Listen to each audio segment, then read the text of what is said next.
Mwenzenu katika pita zangu si nikapata bwana akaniambia mimi ni mwanajeshi, niko serious, nataka mchumba, nataka mtu wa kuoa, sitaki mtu wa kuchezeana, niko serious. Nikamwambia sawa, nakwambia tukaanza kujuana, kajitambulisha mwenyewe, ananiambia mimi ni Mkuria, sijui nini kimepanda kimeshuka, nikamwambia sawa. Basi nakwambia tukaanza kuongea mapenzi lele mapenzi mubashara. Huyu bwana ulikuwa ukimwomba hela atakupa, lakini ukihema vibaya ataanza kukuambia yani wewe unahema vibaya, yani unahema vibaya mbele yangu wakati mimi nakuhudumia, sijui unahema vibaya na pesa nakupa. Atakusemea, my friend, atakusimagia hiyo pesa, utatamani uirudishe. Lakini baada ya muda mimi nikaona kama unanipa hela wewe, haya mambo mengine mimi utajijua mwenyewe. Basi sasa tukadate kama miezi 6 hivi, akaniambia mimi unajua sasa tupotezeane muda, mimi nataka niende kwenu nikakutolee barua, nikutolee mahari, nikuoe uwe mke wangu. Nikamwambia sawa. Akaniambia wapange watu wenu, nataka kuja nyumbani kwenu. Nikamwambia sawa, haina shida. Basi mimi nikaenda nyumbani nikawapanga, nikamwambia kuna mtu anakuja nyumbani, anakuja kujitambulisha. Bwana yule akatuma hela akaniambia kawape ndugu zako wajiandae huko. Nikaenda kwa nikampa mama, nikamwambia pesa hii hapa, andaa kwa ajili ya mazingira nini, wakaandaa mazingira. Cha kwanza kwa sababu alinipa hiyo pesa, kosa la kwanza ambalo nilifanya nilidiscuss naye maisha ya nyumbani kwetu. Jamani, hilo kosa msilifanye. Hata kama mnaishi maisha ya kula ukoko, usikae ukakosea kudiscuss maisha yenu na mtu ambaye sijui anaelewa vizuri. Nilidiscuss maisha yetu, nikamwambia jinsi ambavyo tumeishi maisha magumu nyumbani, jinsi ambavyo mambo ni magumu nini, mambo ya sherehe kwetu hamna, unaelewa vizuri. Akanipa hela, akaniambia kajiandae mwali, kaandae mazingira, nataka ndugu zangu wakija wafikie sehemu nzuri, nataka ndugu zangu wakija wale vizuri.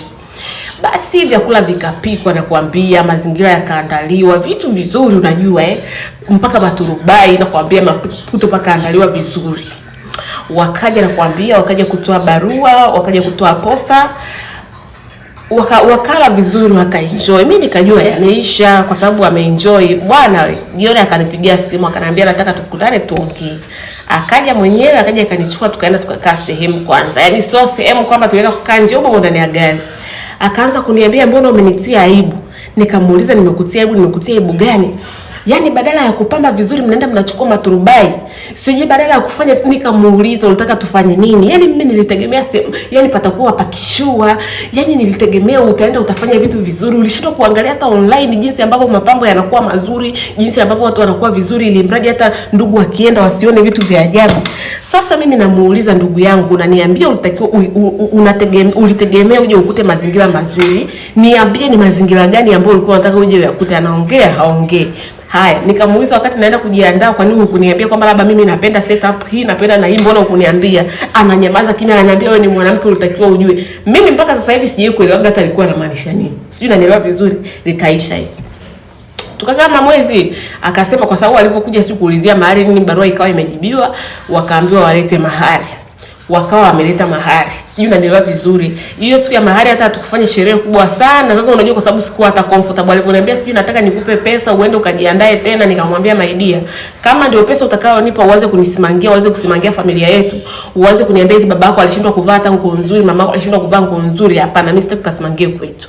Acha wazazi wangu wenyewe wajiandae, tutakachojiweza nacho ndio hicho. Ndugu zako wenyewe wanakuja wanajua kabisa kwamba pale ni kwetu unakuja kuoa. Kwa hiyo kama wao wenyewe wanatakiwa kuja kuona mazingira ambayo ninaishi, kama wataona vibaya, kama hutaki basi acha iende. Akaanza kuniambia unadharau sana, sijui ushaanza kuwa nadharau mapema, itakuwaje? Nikamwambia bwana wewe, vikaishia hapo, nikajua hatakuja. Basi akaniambia basi haya tutakuja siku fulani. Mimi nikaenda nikaongea na wazazi wangu, sikuambia kilichotokea, lakini nikawaambia ndugu zangu, lakini mama jiandaeni tu kivyote vile. Tukawa tumeandaa tu mazingira tu ya kawaida, wamepika chakula, wameandaa meza, viti, nini, tumeenda kuazima viti, meza, hivyo tukapika chakula, wakaja wakala, wakatoa mahari, nikavalishwa na pete ya uchumba. Basi akanipigia tena simu, akataka kuanza kunisimanga. Nikamwambia please, naomba usinisimaki. Huo ndio uwezo wetu. Na tangu mwanzo nilikwambia mazingira ya nyumbani kwetu ni hayo. Kwa hiyo masuala ya kwanza kunisimanga tena siyataki. Akanyamaza. Siku hiyo akaniita. Sasa hapo ndio tushaanza sasa mipango sasa, unajua kwa sababu mahari ishatolewa nini, ndio familia zinakaa kujua tunapanga lini tarehe ya harusi. Siku ya akaniita my dear, akaniambia kuna vitu nataka tuongee serious kabla ya kuingia kwenye ndoa.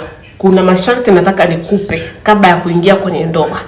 Mimi nikaenda nikajua ananipa masharti ya kawaida my friend, nikiwaambia nilijua nategemea nini sijui, lakini nilichokikuta my dear sikutegemea. Nikakuta kaandika kabisa na kuambia ananisomea. Sharti la kwanza, hataki nivae suruali, hataki nivae sketi fupi, hataki nivae magauni mafupi. Nguo ambazo nitakuwa navaa ni nguo ambazo zinafunika mpaka vidole kama zile nguo za Waislamu.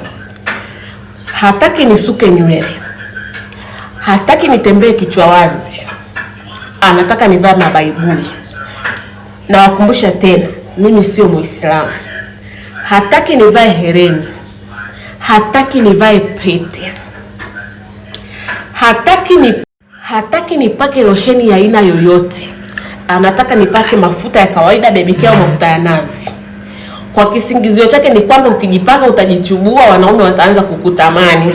Sio, unanielewa vizuri? Sio, unanielewa? Hataki, huyu kaka ni ana pesa. Yaani hata kwake nilipokuwa anaenda ana pesa. Nyumbani kwake kuna washing machine. Ila akaniambia nikisha kuoa nyumbani kwangu washing machine nafua. Hautaruhusiwa kuoshea washing machine. Hautaruhusiwa kupikia gesi. Unatakiwa upikie mkaa. Gesi labda ndugu zangu wakija wakitaka kupikia au mimi mwenyewe nikitaka kupikia. Unatakiwa upikie mkaa au kuni kwa nyuma, upikie nyuma. Hauruhusiwi kupikia ndani, unatakiwa upikie huko nyuma. Sijui unanielewa vizuri? My dear, alipofika hapo tu kwanza nikachoka. Nikasema Mungu wangu, sasa yani jamani nilichoka. Kwanza mpaka hapo akili yangu ishaniambia kwamba yani hapana, hiyo mahali mbona hapana kwa kweli. Akaendelea. Hataki niongee na mtu yoyote zaidi ya mama yangu tu. Hata babangu ananiambia hata babako hakuna kuongea naye. Habari za babako utazisikia kwa mama yako, kwa sababu unaweza ukandanganya ni babako kumbe ni wanaume wengine. Hataki niongee na yani hata wale watu ambao nawajua, marafiki wa kiume, ndugu, jamaa na marafiki hataki. Sio, unanielewa vizuri? Hataki niwe na marafiki. Anataka nifute namba za marafiki zangu wote. Kabla sijafuta namba niwapigie simu mbele yake, niwaambie kwamba naenda kuolewa. Sitaki rafiki, sitaki urafiki wako, sitaki unitafute, sitaki mazoea. Kwenye simu anataka niwe na namba yake na namba ya mama tu. Na kuwa na hiyo namba ya mama, nikitaka kuongea na mama yangu natakiwa niongee naye mbele yake akiwepo. Sijui unanielewa vizuri? Sitakiwi kutumia smartphone. Simu ambayo natakiwa kutumia ni kiswaswadu. Mind you, wakati nakutana naye hapo nilikuwa na iPhone 15 ambayo nimenunua mwenyewe. Ananiambia hiyo simu unatakiwa unipe mimi mume wako. Sijui unanielewa vizuri? Hiyo simu unatakiwa unipe mimi mume wako. Mwanamke hataruhusiwa kutumia smartphone nyumbani kwangu, unatakiwa utumie kiswaswadu. My dear, hapo nilikuwa nafanya kazi na alinikuta nafanya kazi. Akaniambia mshahara wako unatakiwa uwe unaingia kwenye akaunti yangu. Inatakiwa twende ofisini kwenu ukabadilisha akaunti ya kuingiziwa mshahara uingie kwenye akaunti yangu. Sijui unanielewa vizuri? Na akaniambia hakuna kuacha kazi. Kazi utafanya, lakini mshahara utaingia kwenye akaunti yangu. Hautakiwi kuwa na pesa yoyote zaidi ya nauli. Tena hiyo nauli ni kwa emergency. Kazini nitakuwa nakupeleka na nitakuwa nakuja kukurudisha. Kwa hiyo hautakiwi kuwa na pesa ya aina yoyote ile. Vitu vya matumizi ya ndani ataenda kununua yeye. Siruhusiwi kwenda sokoni, siruhusiwi kwenda popote. Kwa maelezo yake ni kwamba nikishika pesa nitakuwa kiburi. Nikienda kununua vitu sokoni nitaficha pesa. Kwa hiyo sitakiwi kukaa na pesa, kwa sababu anajua wanawake ambao wanashika pesa wanakuwa wajeuri. Mimi na yeye tunatakiwa tuende benki ambako kuna pesa zangu. Twende tuangalie salio na yeye akiwepo, ahakikishe salio lililopo na pesa yote iingizwe kwenye akaunti yake. nisibaki hata na shilingi 0. My friend, sijui mnanielewa mpaka hapo? Mpaka hapo jasho lilikuwa linanitoka. Ninatetemeka kwa hasira. Ni vile tu yule baba ni mrefu, ni giant, lakini yule baba nilitaka kumpiga. Yaani niwaambieni tu nilitaka kumpiga. Yaani mpaka ninavyoongea sasa hivi hapa nasikia hasira kwa sababu what the fuck. My dear, yule kaka alikuwa sio kama alikuwa anatania. Yule kaka alikuwa serious, very serious. Hapo ametoa macho kama macho yanataka kutoka. Yuko serious, hatani, hataki mchezo na wowote. Ananiambia ninavyoongea nataka uwe serious. Nilikuwa namwangalia na ananiambia ni hakuna unaniangalia kwamba unisikii. Kwanza nikiwa naongea na mke wangu unatakiwa uangalie chini. Kwa maana niangalia machoni, hizo dalili za dharau. Angalia chini, usiniangalie usoni. Na nikiwa naongea na wewe uwe serious. Kwa sababu sasa kuna wakati nilianza kucheka kwa sababu nilijua kama ananitania. Ananiuliza unacheka nini na dharau? Umeanza kunionyesha dharau mapema hivi, nikikuoa wewe utakuja kunicheka ndani kwangu. My friend, bado hajamaliza tendo la ndoa. Yeye ndo atakayepanga ratiba. Sijui unanielewa vizuri. Sitakiwi kuomba tendo la ndoa. Yeye ndo anatakiwa kuomba tendo la ndoa. Na ninatakiwa nikubali muda wowote ule ambaye anataka kufanya tendo la ndoa. Hata tukikaa mwezi bila tendo la ndoa, hata tukikaa mwaka bila tendo la ndoa, sitakiwi kumuuliza chochote, sitakiwi kuongelea swala lolote kuhusu tendo la ndoa kwa sababu nimefuata ndoa, sijafuata kupachuana. Nikamwangalia, unajua nikainuka nikamwangalia, nikamuuliza umemaliza? Akaniambia hapana bado sijamaliza. Nikamwambia okay, endelea. Akaniambia nikija nyumbani natakiwa nikute chakula ndio kinaiva. Kwa hiyo nitakuwa nakupigia simu wakati wa kuja upike chakula nikute chakula kikiwa cha moto. Sitaki kula chakula chochote cha baridi. Na unatakiwa upike chakula ambacho upike chakula ambacho ukila kinaisha. Kikibaki utakula hapo hapo mpaka kiishe. Chakula hakiruhusiwi kubaki kwa sababu ndani kwake hakutakiwi kulala kiporo. Sijui unanielewa vizuri. Na kila ninapotakiwa kula chochote natakiwa nile mbele yake. Sijui unanielewa vizuri. Hata nikiumwa siruhusiwi kwenda hospitali mwenyewe, anatakiwa kwenda hospitali na mimi. Halafu siruhusiwi kutumia family planning ya aina yoyote. Kwa hiyo hata nikizaa leo, kesho nikabeba mimba, hiyo sio kosa, hiyo sio dhambi. Mimba nitabeba na nitazaa. Sijui unanielewa vizuri. Hakutakiwi kuwa na house girl, hakutakiwa kuwa na house girl hata siku moja ndani kwake. Niwe na watoto 2, 3, 4 chini ya mwaka yani hivyo yani. Na kazini natakiwa niende. Kwa hiyo nitajua mwenyewe cha kufanya. Kama akija mtu labda aje ndugu ambaye nitamleta ndugu yangu kijijini aje asaidie, lakini hatomlipa mshahara wa aina yoyote ile. Mind you, pesa zangu amesema ataweka na kazi sitoache, natakiwa niendelee kufanya kazi na mshahara huo unaingia kwake. Nguo anatakiwa awe ananinunulia mimi, awe ananunulia yeye tu. Sitoka ninunue nguo, anatakiwa anunue yeye na ataamua yeye ataninunulia siku gani. Na ananiambia siku ambazo anatakiwa ninunulie nguo ni siku ambazo labda kuna sherehe, ni siku ambazo sijui kuna kitu gani. Na kabla sijamaliza nisitegemee kwenda kazini kwake. Yani hakuna hata siku moja ambaye atanipeleka kazini kwake, na hata siku moja tukikutana na wafanyakazi wenzake siruhusiwi kusema kwamba mimi ni mke wake. Yani tukiwa tuko wawili, nikitembea naye hivi akikutana na mtu yote ambaye atanitambulisha kama mfanyakazi wake, and that's final. Sitaki kuongea chochote, sitaki kulalamika, na hivyo ndio atakavyonitambulisha kwa kila mtu. Sitakiwi kumuuliza chochote, sitakiwi kumuomba chochote mpaka amue kunipa. Sio, unanielewa vizuri. Sitakiwi kulalamika kwa chochote kile atakachokifanya ambacho nitakachokiona. Sio, unanielewa vizuri. Sitakiwi kuongea na mwanaume wa aina yoyote hata kazini. Sio, unanielewa vizuri. Kwamba nitaenda naye kazini kwangu, wanaume wote tutaenda mimi na yeye, niende niwaambie kwamba sitaki mazoea na nyie, mimi ni mke wa mtu sasa hivi. Sio, unanielewa vizuri.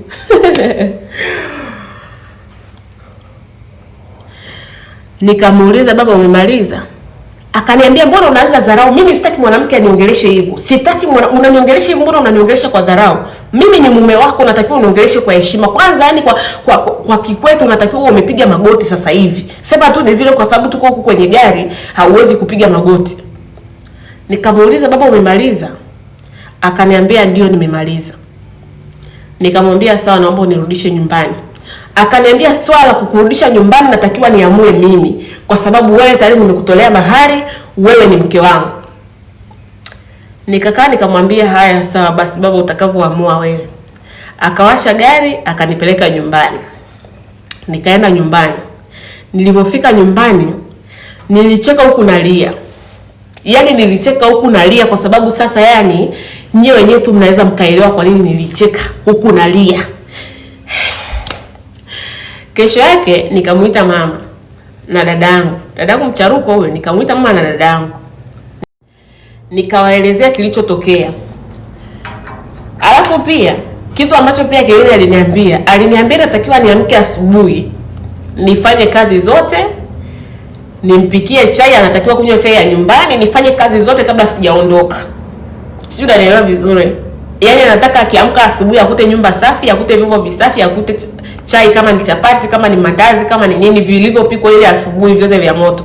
Mind you, saa 12 inatakiwa niwe njiani naelekea kazini. Kwa hiyo kama nitaamka saa 10, saa 9 nitajijua mwenyewe. Na akaniambia usiku natakiwa nilale baada ya yeye kulala kwa sababu yeye ni king. Kwa hiyo yani king, mimi sitakiwi kulala kabla yeye hajalala kwa sababu natakiwa nihakikishe kwamba anataka kitu chochote. Niwaambie tu nilihakikisha, msije mkasema kwamba nawatania au labda alikuwa anatania kwamba mimi nikachukulia serious. Nilimuuliza mara 100 akaniambia niko serious, na akaniambia nenda kafikirie. Nikamuita mamangu, nikamuita na dadangu, nikawaelezea vyote vile, nikawaelezea kila kitu, nikawa najaribu kukumbuka kila kitu.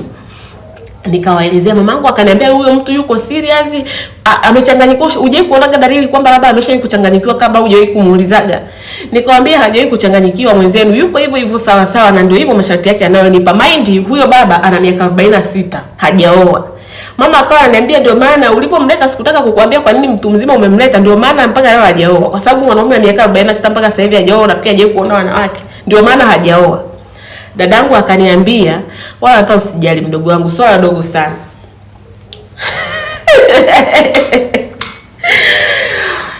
Akaandaa sherehe, akawaleta mashoga zake. Alafu akaniambia, kwanza mama akaenda kumuelezea baba. Baba akasema hapana, yani hiyo baba akakasirika, akamind akasema ni hapana, muiteni tumrudishie mahari yake. Hapana, yani hawezi kutuzalilisha kiasi hicho. Yani mwanangu, mimi nikusomeshe miaka yote alafu huyo mtu aje akuweke kwenye kifungo, yani anakuchukuliaje? Yani unajua hivyo vitu vyote alivyoviongea, mara sijui nimpe mshahara wangu, nikampe hela yangu, mara nisiache kazi, mara baba amekasirika. Dada akamwambia, baba don't panic. Huyu hakuna kupanic. Huyu baba inabidi tumwaibishe, inabidi tumfanyie kitu ambacho hatosahau. Dada akamwambia hiyo kazi niachieni mimi. Akaandaa Kigoma baba. Akaniambia mwambie bwana wako kwamba kuna sherehe ambayo imeandaliwa, kasherehe kidogo ambako kameandaliwa. Aje yeye na mshenga wake na wale watu ambao waliongozana nao kuja kutoa mahari. Kuna kasherehe tumewaandalia kidogo. Yule bwana, jamani, familia mna upendo, kwa hiyo umekubali masharti yangu. Nikamwambia yes mume wangu, nimekubali kila kitu. Njoo wewe na watu wako. Maidia, uwezi amini, akaenda akambeba mpaka mamake na babake akaja. Alipokuja kukutana na Kigoma wamebeba vibango. Si unajua hata vile vikaratasi wanavyoviandikaga hivi, wamebeba vibango, yani kwa sababu alikuwa anataka kibao, kila kibango kimoja kina sheria yake. Baba akawekwa mtukati. Si unanielewa vizuri? Maidia, Kigoma kwanza kikanyamazika. Yule baba alisemwa. Yule baba alichambwa na kila mtu aliyokuwa pale. Yule baba alikuwa mwekundu, maana ni mweupe kidogo, alikuwa mwekundu, alikuwa anatetemeka kwa hasira kama alikuwa anataka kupasuka. Baba yake na mama yake na wale washenga wakabaki wameinama hivi na kuambia, wako wanajificha uso, yani hawataki kuonekana. Naona wakawa wanaulizana, mamake akaniita. Sasa mimi nimekaa pembeni, unajua kidogo yani kama naogopa, lakini nasema afadhali kwa sababu wewe, what the fuck was that? Mama yake akaniita pembeni akaniuliza, mwanangu, haya mambo yanayoendelea hapa ni kweli au ni mchezo tu?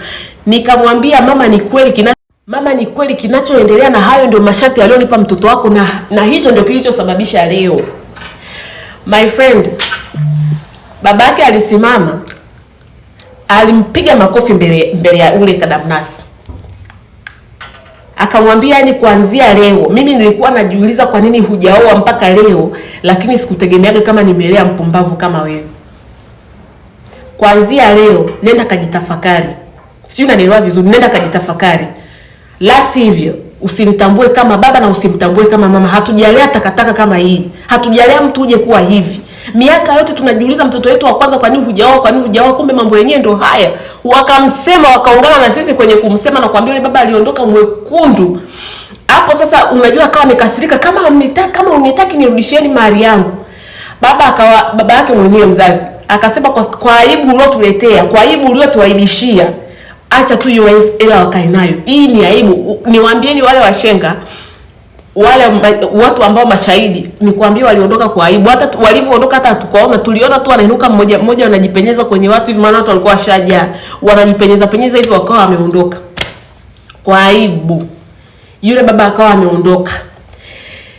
Hakunipigia simu, sikumpigia simu na sikumblock. Baada ya wiki ananipigia simu, ananiambia eti samahani, naomba tuonane tuongee. Nikamwambia, we unataka unipige? Unataka uniue? Maana hapo aliniambia kwanza, hata mke wangu, yani kama ukikosea na ruhusiwa kukukanya kwa kukupiga, kwa kukufanyia kitu chochote, na uruhusiwi kwenda kuongea popote, na uruhusiwi kwenda kulalamika. Nikamwambia, unataka uniue au unataka unipige? Koma kijana, koma mbwa, koma.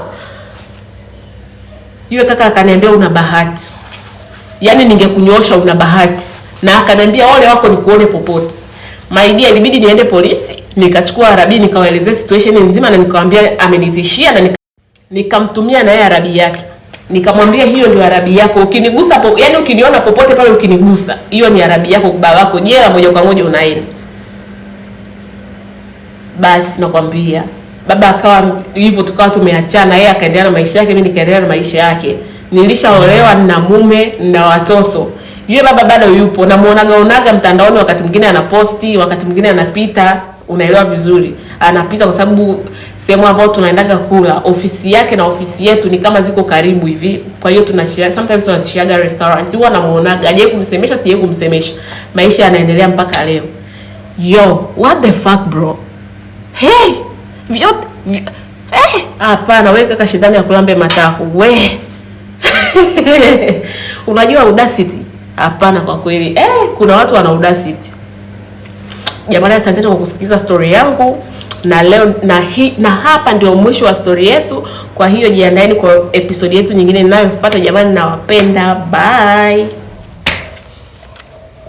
Bado unasubiri? Nataka nikuchume. Haya, bye.